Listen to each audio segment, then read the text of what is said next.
Estoy aquí en las oficinas de el abogado Carlos Bardavío. I got it right this time. Okay. Perfecto. Si ustedes siguen el canal, saben que ya hemos hecho una entrevista por Zoom cuando yo estuve en mi casa en Canadá y Carlos aquí en España, en Madrid. Pero ya en este viaje que estoy visitando a los varios hermanos y hermanas que han salido de los testigos de Jehová, he tenido la oportunidad de visitarlo y estar en la oficina y a ver qué tal va el caso, porque ya se ha terminado el diálogo, no se lo terminó. Sí, las sesiones. Las sesiones. Y estamos esperando y pensábamos que en ese momento ya se sabría el resultado, ¿no? La decisión, pero no. No. De hecho, la jueza comentó en privado que tenía pensado sacar la sentencia a finales de abril, 1 de mayo de este año, pero ya casi ha pasado un mes, no ha salido. Yo creo que es fundamentalmente porque la jueza quiere hacer un trabajo muy bueno, pues un caso muy importante en España, Sí. porque se debate el honor de una religión, se han visto las problemáticas de las víctimas, y la jueza quiere hacer una sentencia muy buena porque sabe que va a crear un precedente para el futuro. Sí. Y además ella... Que afectaría a otras religiones también, o podría. Podría afectar totalmente a otras religiones, porque en casos similares, en definitiva, en cualquier organización no todo el mundo está contento. No. Claro, la crítica que han hecho mis clientes es una crítica muy contundente, muy clara, y por lo tanto lo que diga esta sentencia puede afectar a otros procedimientos futuros de otras religiones que hay en España. Claro que los testigos de Jehová siempre creen que tienen la verdad hasta que se refieren a sí mismos como estar en la verdad o cuando llegaste a conocer la verdad. Así que no debían tener miedo de la verdad, pero obviamente lo tienen. Yo creo que en parte sí, porque de hecho hubo un momento en el que el abogado contrario intentó unificar las 4 demandas. La demanda contra la asociación, la demanda contra el presidente, la demanda contra el secretario y la demanda también contra el administrador de redes sociales. E intentó unificarlas una vez que vio la línea y estrategia de defensa que estábamos llevando, que es en definitiva llevar a las víctimas para contar su verdad. Sí. Cuando vio eso, intentó unificarlo todo en un procedimiento. Si hubiera querido hacer todo en un procedimiento, hubiera puesto una demanda contra todo el mundo a la vez. No, puso 4 procedimientos, que eso psicológicamente es muy duro. ¿Por qué? Sí. Porque demanda a la asociación, demanda al presidente, al secretario y al administrador de redes sociales. Como una intimidación. Bueno, digamos que podría ser una intimidación jurídica permitida, porque él tiene la confesión religiosa tiene derecho a demandar a cada uno separadamente, pero yo creo que cuando vio nuestra línea de defensa, que es traer a 70 víctimas, se dio cuenta de que el procedimiento podría ir a peor y de esa manera intentar evitar perjuicios luego en lo que se llama las costas. Sí. Las costas es lo que hay que pagar si pierdes. Ajá. Yo creo que fue por ahí, pero eso es una opinión mía personal y que puede ser por otro motivo. Claro. Pero en principio yo creo que fue eso. Entonces, en el Canadá había un caso similar, pero mucho más pequeño en su tamaño. Y hubo muchos, cuando llegó a la Corte Suprema del Canadá, y el abogado que arguyó ante el Corte Supremo tuvo el respaldo de otras religiones, representantes de los musulmanes, de los católicos, de los protestantes, de los judíos, no sé cuántos, pero varias asociaciones, todos respaldando a los testigos de Jehová, que es bien raro porque ellos dicen que no tiene nada que ver con otras religiones. Pero en este caso, fácilmente aceptaron eso porque vieron que vieron que lo que pasaba allá podría afectar la libertad de otras religiones de excluir miembros. Entiendo. Yeah. Aquí en España, que yo sepa, ninguna otra religión se ha pronunciado a favor de los testigos de Jehová en este caso.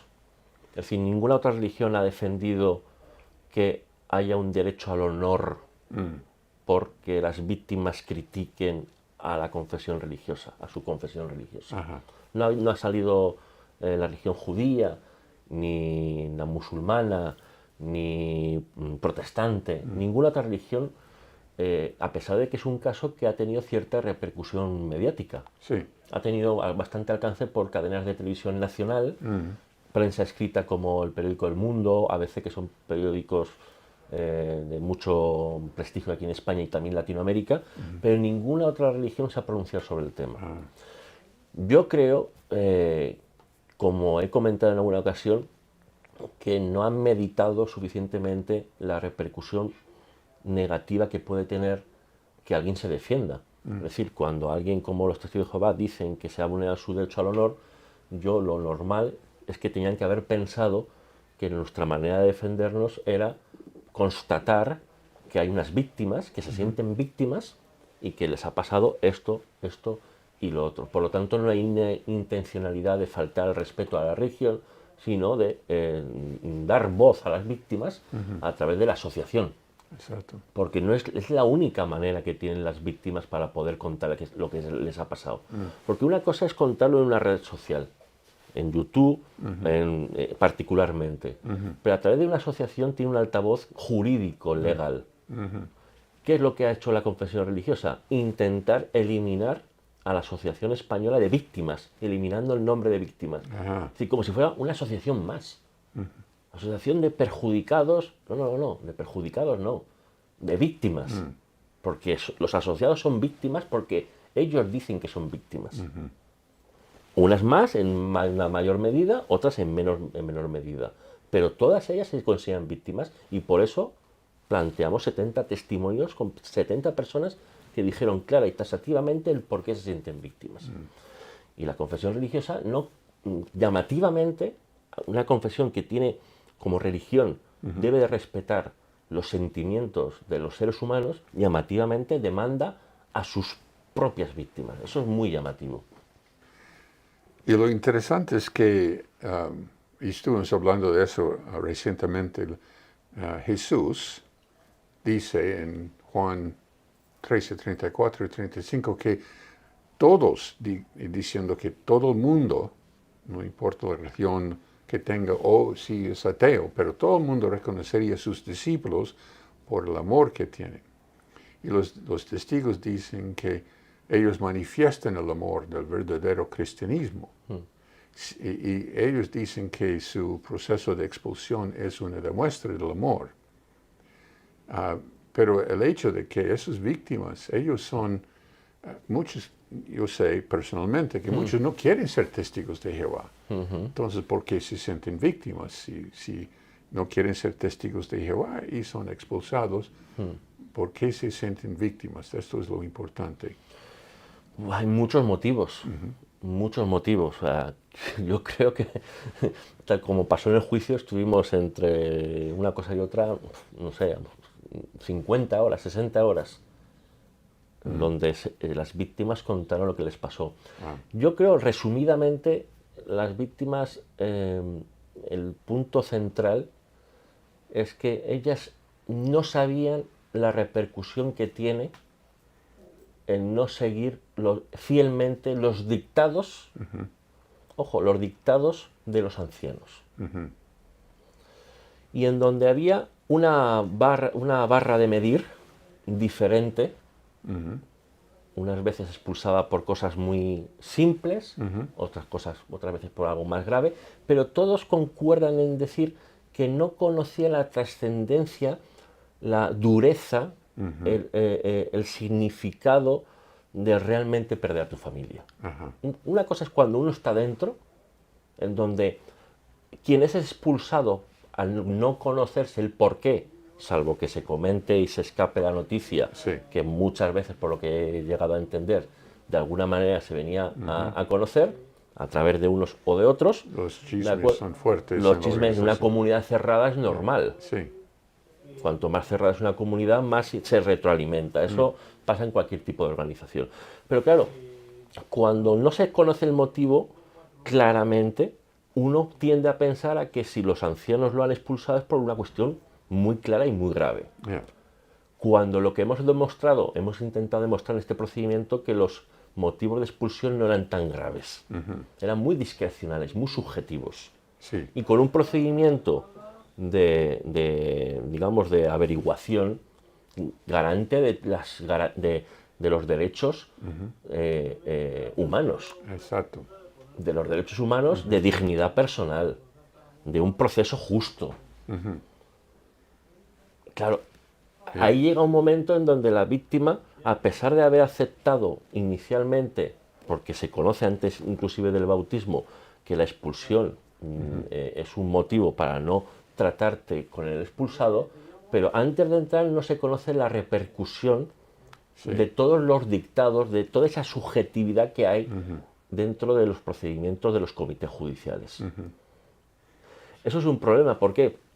Porque al final el miembro entra, pero sin conocer toda la trascendencia. Cuando le toca a él, es cuando uno lo vive, es cuando uno se da cuenta de lo duro que es eso. Sí. Y del daño psicológico que afecta.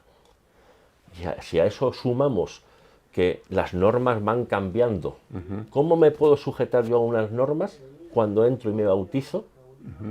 Si luego van cambiando, cuestión de la que no se me ha informado. Sí. Claro, eso es una problemática, porque en definitiva lleva a un montón de personas expulsadas, muchas veces bajo un criterio que el expulsado no llega a comprender. Exactamente. Se ve rechazado. Y esa incomprensión les hace muchas veces volver y decir, voy a hacerlo mejor.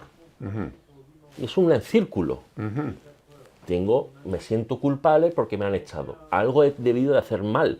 No lo comprendo del todo, el porqué, pero algo he debido de hacer mal. ¿Por qué? Porque las normas son tan estrictas, tan subjetivas muchas veces las expulsiones, que el expulsado no alcanza a comprender la plenitud del porqué. Claro. Se siente culpable y esa culpabilidad muchas veces les hace volver, someterse a ese procedimiento de reincorporación, que muchos luego catalogan con los años como humillante. Sí.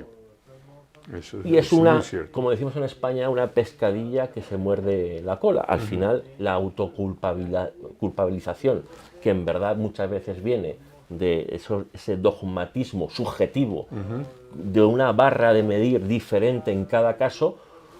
Se conocen muchos casos en donde si eres más amigo de los ancianos, la barra de medir no es la misma. Sí. Porque al final, quieras o no, los ancianos son personas.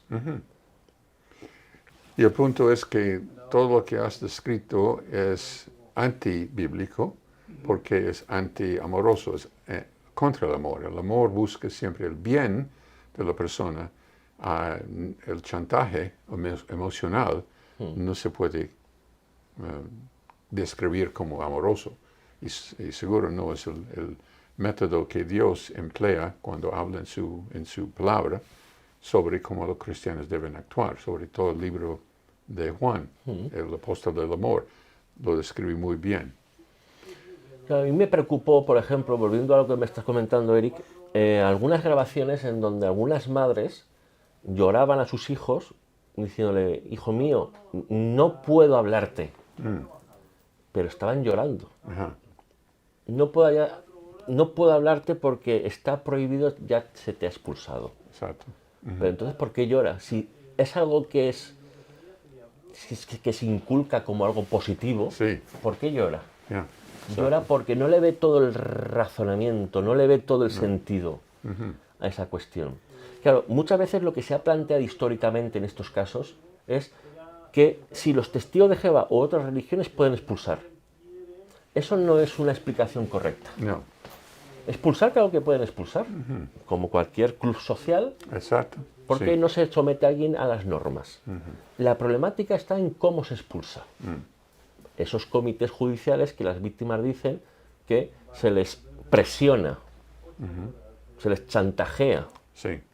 se les humilla, se les denigra. Esa confesión o lo que digan no tiene validez en ningún tribunal mundano. No. No es lo mismo. Claro, en esas circunstancias al final salen con un sentimiento de humillación, de autoculpabilidad, que no es tal, y esa pescadilla por la cual la estadística dice que muchos vuelven. Claro, No hay otra alternativa. Sí, Y muchos de los que quedan dentro, pues se chivan, según las víctimas, para al objeto de que si descubren que no me he chivado, me van a expulsar. Los llamados primos, en definitiva. Me quedo dentro y no denuncio, porque si denuncio puede ser peor para mí. exacto. Esto en un mundo de libertades no es comprensivo. No, no. Es decir, claro que los testigos de Jehová pueden tener, por un principio bíblico, la expulsión. Por supuesto que sí, porque va alguien en contra de las normas. Sí, Pero como en el Estado de Derecho hay un terrorista, por ejemplo, o un enemigo del Estado, que se le expulsa de la sociedad yendo a prisión, sí. el terrorista. Pero por hechos constatados, hechos claros, hechos muy graves. Y públicos. Y públicos y que afecten a la congregación, Exacto. como dice el libro Organizados, ¿no?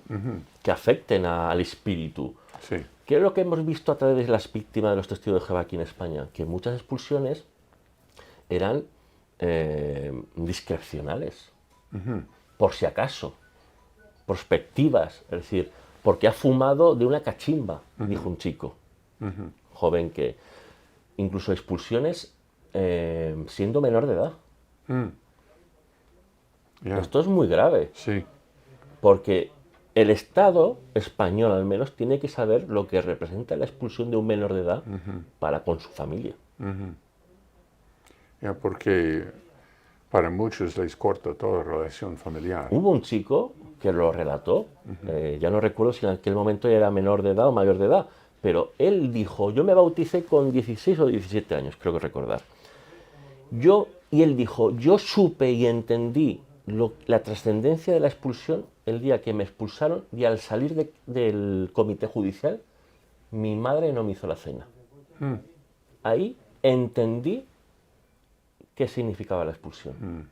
Porque no es lo mismo verlo de otros a los cuales se dice que se ha expulsado.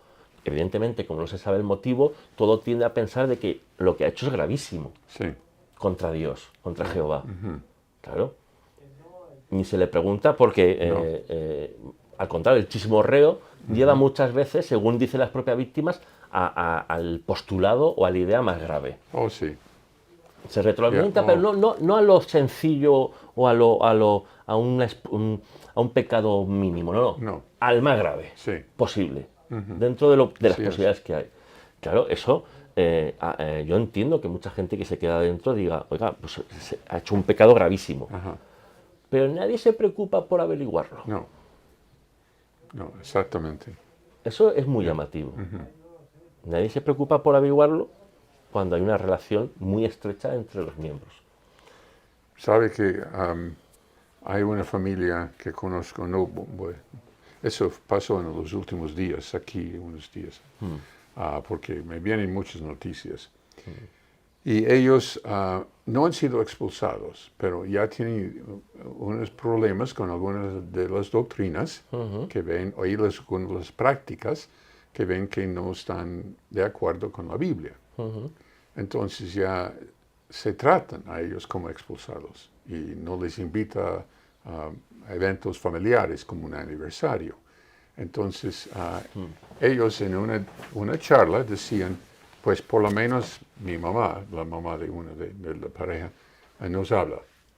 Con solo decir esto, creó en los otros la idea de que la mamá se ha vuelto apóstata. No, ni pensarlo. Solamente ha decidido no cortar toda relación con su hija. Y entonces, con esa idea, se han ido los ancianos a denunciarla. ¿Dónde está en la Biblia tal cosa? No tiene ningún apoyo. Esto no es... Todo pensamiento se puede llevar al extremo. Por ejemplo, el caso que comentas, Sí. Eric, el hablar mínimamente es un acto de apostasía. Para algunos sí, para algunos no. Es decir, pero quien lo juzga también a veces, es decir, es el hijo o el otro familiar que está en la casa, ¿por qué no lo autojuzga, lo autopiensa? Sí, ¿Por qué hace depender su pensamiento de un tercero? Sin preguntar, exacto. sin rebatir, sin pedir explicaciones. Exacto. Oiga, ¿usted ha expulsado a este señor, a mi primo? Bueno, ¿cuáles son los motivos? ¿Qué es lo que ha pasado? ¿Era tan grave? Bueno, no podemos contar los motivos porque forma parte del derecho a la intimidad, ¿de acuerdo? Sí. De acuerdo. Pero hay situaciones en las que se pueden debatir. En los comités judiciales, por ejemplo. Exacto. Llevando testigos. Pero no se les permite. O tal vez en algunos casos por papel, en papel, pero en realidad, como en el caso mío, ni eso. No Claro. querían que nadie más fuera testigo de lo que iban a decir y iban a hacer. Claro, pero además esos comités judiciales muchas veces son, por lo que cuentan muchas víctimas, actos muy sorpresivos, en donde te pueden presentar testigos sin haber conocido previamente que van a llegar unos testigos. Exacto. O llamar por teléfono. Oye, que nos ha dicho fulanito de tal que has hecho tal cosa. Espérate un momento, que le vamos a llamar. Tenemos comités judiciales grabados enteros en donde empiezan a llamar a testigos donde solo genéricamente hablan, bueno, es que no ha hecho bien. Bueno, pero ¿qué no ha hecho bien? Sí. Ahí el miembro que ya está amedrentado, ya está humillado, según estos comités judiciales grabados, no tiene acto de posibilidad de respuesta. Exacto. No tiene capacidad intelectual, por la presión psíquica que hay ahí en ese momento, de contestar. Porque claro, si contestas es peor. Ajá, Porque sí. estás contestando a los ancianos. Exacto. No está Entonces, mostrando arrepentimiento. Muchos tienen que confesar. E incluso muchos dicen que confiesan cosas, ya no digo inventadas, pero sí que, digamos, un poco sobredimensionadas. A lo mejor cosas que tú no le dabas ningún valor, pues lo cuentas para... Que esto es un dato muy importante, para hacer ver a los ancianos que realmente te has arrepentido. Exacto. Pero ¿qué pasa? Llegan los ancianos y te dicen, pues no, pienso que no te has arrepentido. Oiga, pero ¿no ve usted que usted sabía de aquí a aquí y yo le he contado hasta allá, mucho más? Oiga, eso es de una persona que se arrepiente. Pues que el que no se arrepiente no te cuenta todos los pecados. Es decir, ¿qué sucede? Que en ese tipo de expulsiones en donde el miembro cuenta más de lo que los propios ancianos sabían, al objeto de mostrar el arrepentimiento, si le es expulsado a pesar de intentar contar todo, eso es una forma de condicionamiento altísima. Sí. Porque la barra de medir está súper alta ya, muy alta. Es decir, en la próxima, no vas a hacer ni esto. ¿Por qué? Porque, sinceramente, en todos los grupos religiosos hay pecados. Exacto. Pero no hace falta ni que lo demuestre yo. No. Eso es la vida. Por lo tanto, me llama mucho la atención la propaganda de los testigos de Jehová, y esto es una opinión mía personal, que, digamos, el marketing que hay es somos el pueblo puro, ¿no? No, pero es que no existe la pureza, es imposible. Sino ya, no sé, yo no soy entendido de la Biblia, no la conozco tan bien como tú, Eri, desde luego. Ya, si todo el mundo fuera puro, esto ya se hubiera acabado, ¿no? Ya no hay nada más que hacer. Exacto, sí. Ya se acaba el mundo. Ya se ha cumplido el deber divino, por decirlo de alguna manera. Mencionamos antes de Noruega, que ha quitado ¿cómo se dice? El registro religioso de la sociedad. Y claro, ellos dicen, esa es persecución del mundo de Satanás. Pero la persecución no viene porque se han mantenido íntegros en cuanto a la predicación, su fe en Dios, sino que se han quitado libertad humana de expresión de personas que lo merecen. Y el punto que hiciste, yo creo que eso va a seguir pasando, entre más países reconocen que de todas las religiones ellos están actuando mal. No es Rusia, es Noruega. Noruega. O sea, quiero decir, no porque hayas dicho tú Rusia, sino... Dije Rusia, no dijiste Rusia. Yeah. El ejemplo de Rusia, por cuestiones políticas y actualmente de guerra, no es el mejor ejemplo. Ojo, eso lo dijo el Tribunal Europeo de Derechos Humanos. Sí. Condenó a Rusia por una expulsión, bueno, por una ilegalidad de la organización. I just heard a click there. Okay. Sí, la sentencia del Tribunal Europeo de Derechos Humanos declaró o falló en contra de Rusia por haber ilegalizado los testigos de Jehová de una manera, digamos, con no demasiadas pruebas. Ajá, sí. ¿De acuerdo? Pero aquí estamos hablando de Noruega, que es un país que no tiene, digamos, no tiene sospecha de vulnerar derechos fundamentales. Sí. ¿De acuerdo? Esto lo tiene que saber España. ¿Cuál es el problema? El problema es que las comisiones de trabajo de la Unión Europea sobre derechos fundamentales y en cuanto a libertad religiosa es solo una investigación casi informada por los propios grupos religiosos. Aquí en España hay una comisión de libertad religiosa que hace un informe anual en donde lo que se hace es reunir los datos que las propias religiones informan. Pero no hay una investigación. Es decir, volvemos al tema de Noruega. España tiene que saber por qué Noruega ha eliminado el registro de confesiones religiosas a los testigos de Jehová. Y qué pruebas tienen y qué base y fundamentos han utilizado para poder eliminarlas del registro de entidades religiosas.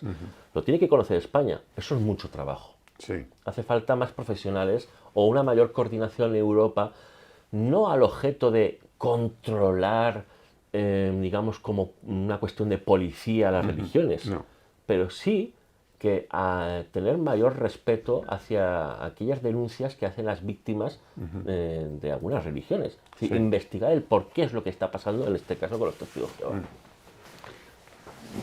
El hecho de que uno sea expulsado de un club, como mencionaste, o de una organización, es algo normal si uno no está de acuerdo con las reglas. Pero si un club dijera a todos los parientes de uno, todos los amigos de uno, y todos los empleados o miembros del club que ya no pueden ni hablar con esa persona, si lo ven en la calle, cruzan a otro lado, eso sí va más allá de lo que el poder y la autoridad del club. Es que, claro, el problema es no la expulsión, como hablamos antes. El problema es que si no te sometes a las órdenes, es decir, si tú sigues hablando a un expulsado, tú vas a ser expulsado. Eso es un condicionamiento muy, muy, muy grande. Exacto. Sí. Y además, ¿cuánto tengo que hablar o cuánto no tengo que hablar? Porque hay la regla de las relaciones imprescindibles. O mejor dicho, las relaciones innecesarias están prohibidas bajo amenaza de expulsión. ¿Qué son relaciones innecesarias? Porque el libro Pastorén no lo deja claro. No. Es el libro secreto que no conocen en general o concretamente los miembros. Entonces, si yo me bautizo sin conocer el libro Pastorén, ¿cómo me voy a someter a unas reglas si los motivos de la expulsión yo no los conozco? Concretamente, porque el libro organizado te lo dice genéricamente, pero no los motivos concretos de expulsión. Es más, si te vas al libro Pastorén, tampoco lo dicen, porque son muy subjetivos. Dejan a los ancianos que una relación innecesaria, estás manteniendo una relación innecesaria. ¿Qué es innecesario? El libro Pastorén no lo dice de forma clara. Que he hablado a mi hijo un minuto, ¿me he pasado de hablarle? ¿He cometido un pecado? Claro, el sentimiento de culpabilidad de una madre, a lo mejor, pues voy a hablar un minuto, no, el próximo día van a ser 20 segundos. Porque a lo mejor me he pasado. Exacto. Claro, es un buen punto. Es una locura en el sentido, tal y como lo dicen las víctimas, porque no sabes cómo actuar. Sí, el libro organizado se habla genéricamente. El libro Pastorén, los temas de los motivos de expulsión son muy subjetivos. Artículo, tú lo sabrás mejor que yo, me acuerdo yo, el 83 o 84 del libro Pastorén, página 83-84, en cuanto a motivos de expulsión. Relacionarse innecesariamente. Bueno, ¿qué es innecesario? Claro, hay que extraerlo de la atalaya, del libro organizados, pero ojo, que todo eso, cuando no está taxativamente puesto, es muy interpretable. Voy a poner un ejemplo. Aquí en España tenemos el Código Penal, bueno, lo tenemos ahí. Este este es un código penal antiguo, pero nos vale. Yeah. Esto, el código penal, es lo que dice el Estado español en 600 y pico artículos, lo que se puede y lo que no se puede hacer. O mejor dicho, el código penal dice qué es lo que no se puede hacer. Sí. Y aquí Vale. todo el mundo lo puede comprar y leer porque es público y gratuito. Sí. Y lo tiene que decir taxativamente. Si no dice taxativamente algo, no te pueden penar. Ajá. Esto es una regla mundana, Sí. ¿de acuerdo? Lo que no es entendible en una religión es que no haya causas de expulsión suficientemente tasadas y que dejen a la subjetividad de los ancianos, como dicen las víctimas, porque tengo mayor relación con este, a lo mejor no lo expulso. Porque este es más amigo mío, a lo mejor a este no lo expulso. Porque a lo mejor no me conviene. O porque tú has denunciado un caso contra un anciano, como pasó en este juicio, Sí. una persona fue expulsada porque denunció a un anciano por unas cuestiones de cotización a la seguridad social. Un anciano tenía una empresa y no estaba pagando a sus empleados lo que es el seguro social. Él lo denunció a los ancianos y según cuenta la víctima, expulsaron al denunciante en vez de al anciano. Claro, porque a lo mejor no conviene. Sí. Esto es lo que cuenta la víctima. Pero las 70 víctimas que hemos traído aquí cuentan prácticamente lo mismo. Y solo para aclarar para los que pueden estar mirando o viendo este video, que todavía creen lealmente en la religión de los testigos de Jehová, como yo fui testigo y anciano de los testigos por 40 años, la Biblia no permite que alguien se expulsa por hablar con alguien que has expulsado. Realmente Pablo, cuando habla del famoso caso del hombre en Corinto que estaba teniendo relación que aún los paganos pensaban que era ilícita, él dice, esa decisión por la mayoría, la decisión por la mayoría, indicando que no todos estaban de acuerdo o actuaban como él sugería, pero era suficiente que la mayoría lo trataban como ya un nuevo miembro, otros no. ¿Ve? Y él no dijo, esos que no siguen mi palabra tienen que ser expulsados. No, eso no es algo bíblico. Claro, yo ahí no, en cuestiones de principios bíblicos, durante el juicio no hemos entrado tanto. Claro. Sí que hemos entrado en un principio bíblico, bueno, en dos o en tres como mucho, porque son los más llamativos. El primero es el tema de los dos testigos, famosos. Yo no entré en interpretación de si tenía que haber dos testigos por un asunto mercantil, de impago de deuda, ahí no he entrado. Sí. Lo que yo he entrado es en la ilógica, en el mundo actual, de tener dos testigos en abusos sexuales. Los abusos sexuales o en un maltrato familiar, Sí. un maltrato donde el hombre maltrata a la mujer, normalmente no hay dos testigos, y en un abuso sexual menos, porque no te dejarían hacerlo. Entonces, esa norma de los dos testigos, que ahora mismo los testigos de Jehová tratan de decir que, bueno, que se ha rebajado, se ha limitado a través, posteriormente, de la Royal Commission. Bueno, que hay unos textos que han sacado publicados, de acuerdo, pero yo puedo publicar 1000 textos, pero ¿se está cumpliendo? Exacto. Esa es la pregunta. No está, no. Hay una ley escrita que es como has dicho. Es que no ha sido modificada del libro Pastorén. No. Porque por mucho que digan ellos que han sacado textos internacionales de prevención del abuso sexual, el libro Pastorén que nosotros adjuntamos al procedimiento era de 2022. La versión de abril de 2022. Y no ha cambiado. No ha cambiado la norma de los dos testigos. Entonces la pregunta es, ¿por qué no se hace algo en Australia? Porque si van los testigos de Jehová con hemos hecho una normativa internacional contra los abusos sexuales, sí, ¿de cara a quién? Yeah. De cara a las autoridades mundanas será. Exacto. Porque ante la autoridad Interno de los no ha ancianos interna, el libro Pastorén no se ha tocado. No. Entonces, en Australia, ¿por qué no se hace algo? Porque en 2016 fue la Royal Commission, pero ya han pasado 7 años. Sí, y nada. Esto es lo que tienen que conocer las autoridades españolas, que hay un libro al cual se someten los ancianos de los testigos de Jehová, en donde sí no hay dos testigos, el anciano no se ve obligado a hacer un comité judicial. ¿Qué quiere decir eso? Que se exime de otra responsabilidad. Exacto, sí. tenemos grabaciones en donde un anciano viene a reconocer que si no hay dos testigos, él no va a hacer nada. No. Y sin embargo, la Biblia habla de otra forma de testigos. Hasta nombra la sangre de Abel como da testimonio. Algo, how do you say? Algo inmaterial. Inmaterial. ¿No? En la ley mosaica, evidencia podría ser un testigo. No es solamente una persona, pero los testigos ignoran esto y se fijan solamente en testigos oculares. Ya. ¿No? El testigo, bueno, en todos los procedimientos, pues es un testigo de referencia, porque me lo han contado, un testigo indirecto, un testigo indirecto es un testigo de un indicio, no del hecho en concreto de la... Pues es un testigo de que ha visto una ropa manchada con algo viscoso, por decir un ejemplo, pero esa ropa luego desaparece. O ha visto cómo entraba tal persona con tal otra persona. Pues no estás viendo el hecho en sí de un abuso sexual, pero indirectamente tienes un indicio. Sí.